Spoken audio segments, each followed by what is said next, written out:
meet my bride. Let's go for a ride in my newfangled automobile.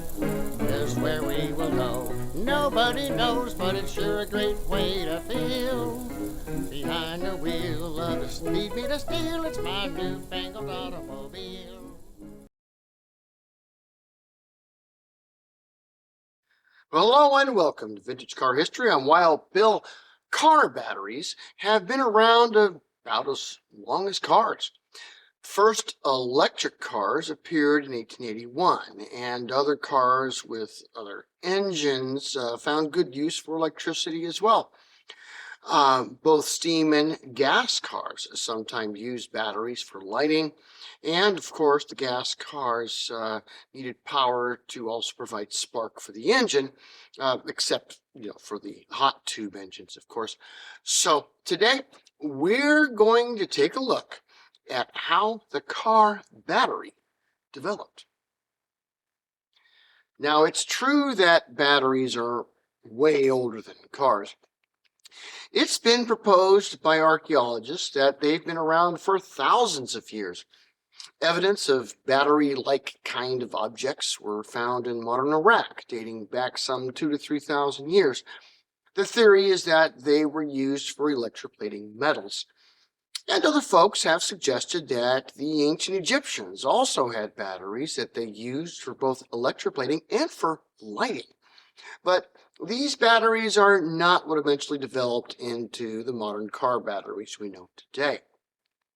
The 18th century saw advances in electrical components, one of these being the capacitor.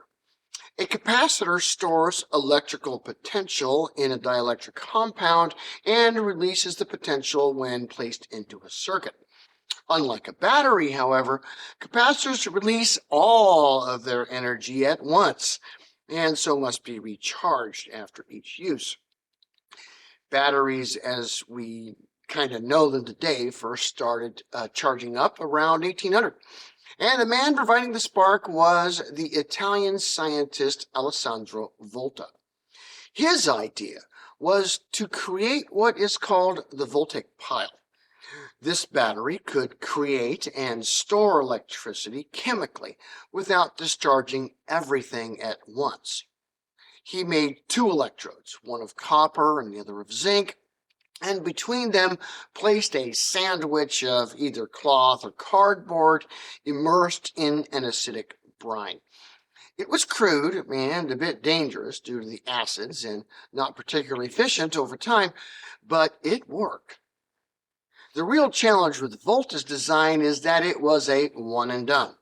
There was no way to recharge the battery with more energy and thus extend its usefulness. In 1859, a French scientist named Gaston Planck, no, this Gaston has nothing to do with the Beauty and the Beast, invented the modern lead-acid battery that is fully rechargeable and is the basis of car batteries to this day. In very simple terms, here's how this battery works. Two poles, an anode made of lead and a cathode made from lead dioxide, are separated by coiled folds of rubber saturated in sulfuric acid. If you pull power from the lead anode, it will provide it as long as potential is available. But if you apply power to the anode, the cathode won't let it pass, and the electrical energy gets stored in the battery. Yep, the world's first rechargeable battery. But it wasn't perfect.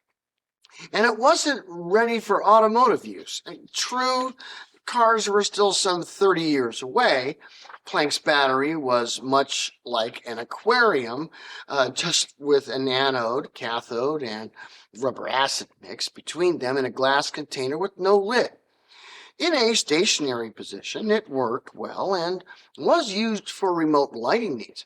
But cars go down roads, and having an open-topped glass box full of power and acid trundling down a road was an accident waiting to happen. Through to the end of the 19th century, there were many advances in battery technology.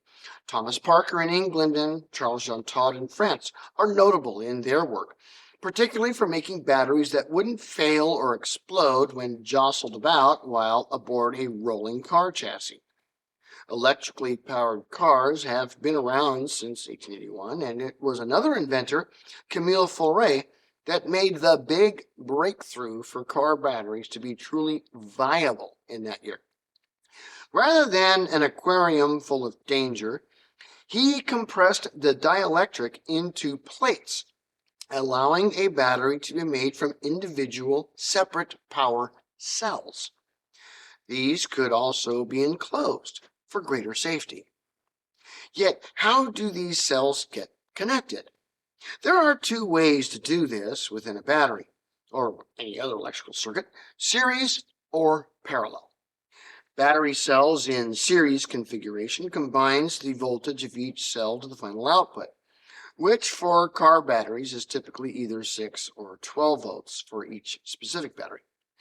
Batteries in series are wired so that one battery supplies the other. The first cell is connected to the positive anode of the next, which is connected to the negative, etc. And the overall current doesn't change, but the voltage increases with every cell in series. Thus, you need steady voltage for long periods. It can be had. Parallel wiring of battery cells is where the positive and negative poles of each cell are connected to each other respectively. Because of this, voltage doesn't change, but the actual current or amperage increases with each cell in parallel.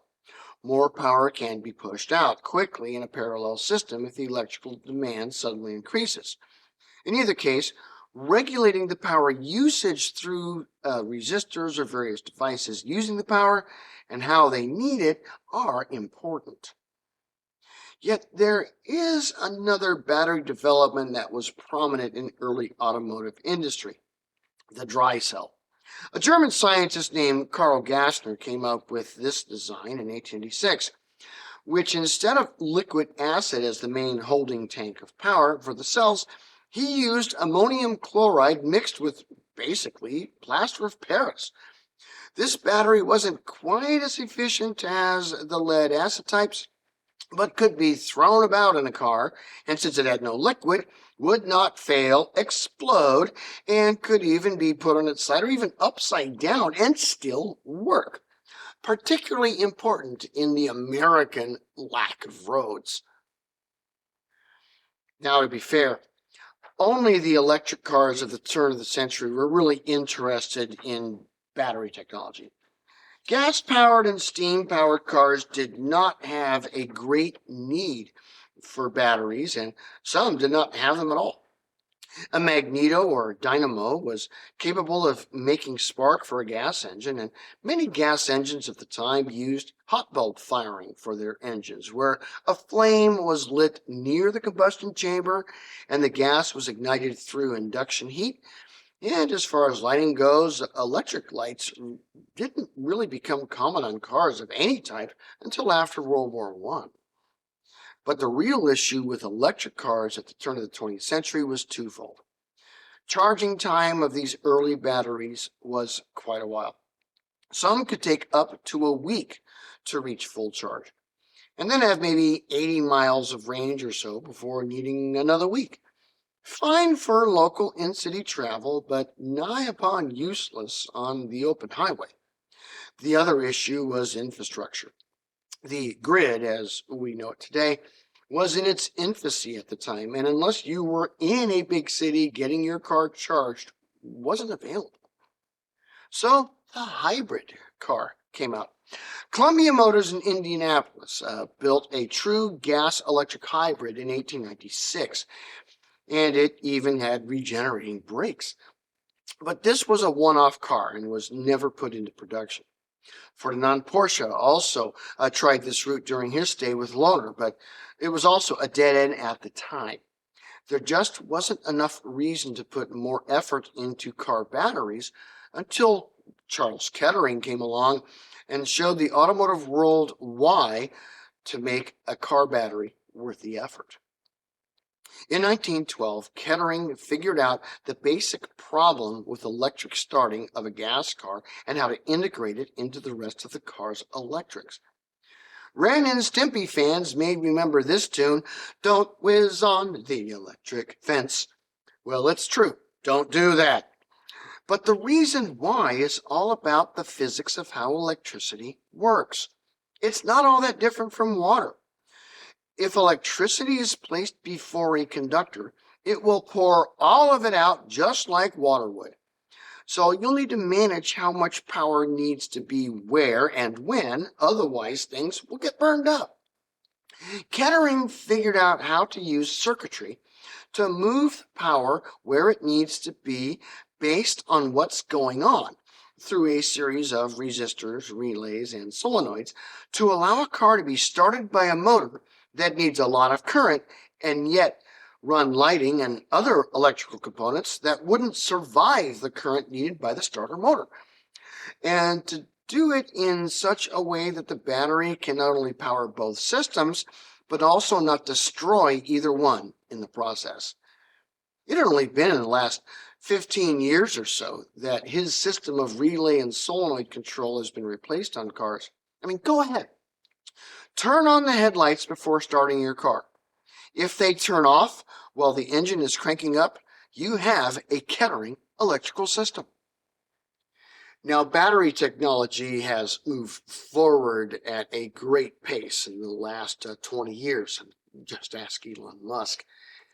And to be honest, it doesn't surprise me that it took another 100 years or so after electric cars, faded, out for them to come back into the limelight.